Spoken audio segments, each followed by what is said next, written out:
अगर मैं आपसे कहूं कि पिछले हफ्ते सोना 6,000 रुपए से ज्यादा और चांदी 14,000 रुपए से ज्यादा टूट गई, लेकिन दुनिया का एक बड़ा निवेश बैंक कह रहा है कि असली तेजी अभी बाकी है, तो क्या आप यकीन करेंगे? और अगर ये भविष्यवाणी सही निकली तो भारत में सोना 2 लाख रुपए प्रति 10 ग्राम के आंकड़े को भी पार कर सकता है। सवाल यह है कि आखिर ऐसा क्या देख रहा है जेपी मॉर्गन जो उसे लगता है कि सोने की चमक अभी फीकी नहीं पड़ी है? क्या दुनिया में बढ़ता तनाव सोने को नई ऊंचाइयों पर ले जाएगा? क्या केंद्रीय बैंक अभी भी चुपचाप सोना खरीद रहे हैं? और आने वाले हफ्ते में सोना चांदी किस दिशा में जा सकते हैं? आइए समझते हैं इस हफ्ते के गोल्ड सिल्वर आउटलुक में। सबसे पहले नजर डालते हैं बीते कारोबारी हफ्ते पर। बीते हफ्ते सोना और चांदी दोनों में भारी उतार चढ़ाव देखने को मिला।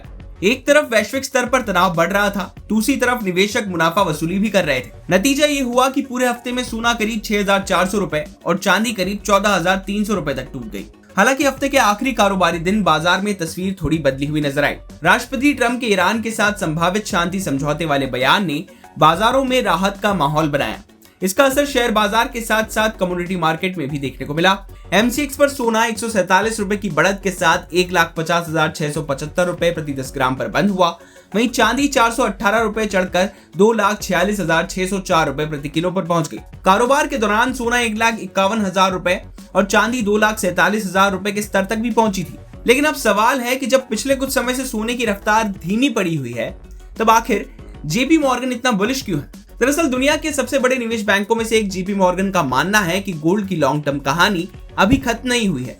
बैंक का अनुमान है कि 2026 के आखिर तक सोना $6,000 प्रति आउंस तक पहुंच सकता है। इतना ही नहीं, 2027 तक $6,300 प्रति आउंस का स्तर भी देखने को मिल सकता है। अब जरा इसे भारतीय निवेशकों के नजरिए से समझिए। आज भारत में 24 कैरेट सोना करीब 1.5 लाख रुपए प्रति 10 ग्राम के आसपास कारोबार कर रहा है। अगर जेपी मॉर्गन का अनुमान सही साबित होता है तो आने वाले 1.5-2 साल में सोना 2 लाख रुपए प्रति 10 ग्राम के स्तर को भी पार कर सकता है। यानी सवाल सिर्फ इतना नहीं है कि सोना बढ़ेगा या नहीं, सवाल यह है कि जेपी मॉर्गन को आखिर ऐसी कौन सी चीज दिखाई दे रही है जो बाकी बाजार को नजर नहीं आ रही। इसके पीछे सबसे बड़ी वजह है दुनिया में बढ़ती अनिश्चितता। रशिया और यूक्रेन का युद्ध अभी पूरी तरह से खत्म नहीं हुआ है। मध्य पूर्व में तनाव बना हुआ है। अमेरिका और चीन के बीच आर्थिक और रणनीतिक प्रतिस्पर्धा लगातार बढ़ रही है। ऐसे माहौल में निवेशक सुरक्षित निवेश की तलाश करते हैं और जब भी दुनिया में डर बढ़ता है, सोना सबसे पसंदीदा सेफ हेवन बनकर उभरता है। लेकिन सिर्फ यही वजह नहीं है। जेपी मॉर्गन का कहना है कि दुनिया भर के केंद्रीय बैंक अभी भी बड़े पैमाने पर सोना खरीद रहे हैं। खासकर चीन लगातार अपने गोल्ड रिजर्व बढ़ा रहा है।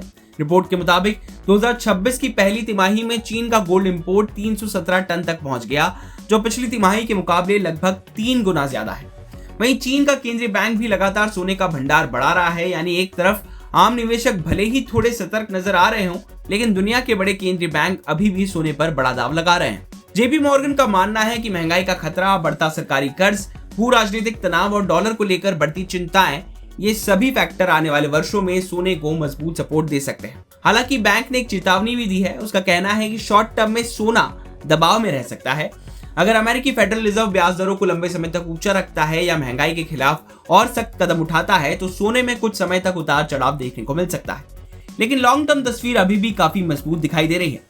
यही वजह है कि जेपी मॉर्गन को लगता है कि सोने की चमक अभी फीकी नहीं पड़ी है, बल्कि असली कहानी अभी बाकी है। अब सवाल आपसे है कि आपको लगता है कि सोना आने वाले 1.5-2 साल में 2 लाख रुपए प्रति 10 ग्राम के स्तर तक पहुंच सकता है या फिर जेपी मॉर्गन जरूरत से ज्यादा आशावादी है? कमेंट करके हमें अपनी राय जरूर दें और बिजनेस से जुड़ी बाकी तमाम खबरों के लिए आप देखते रहिए बस्ताक।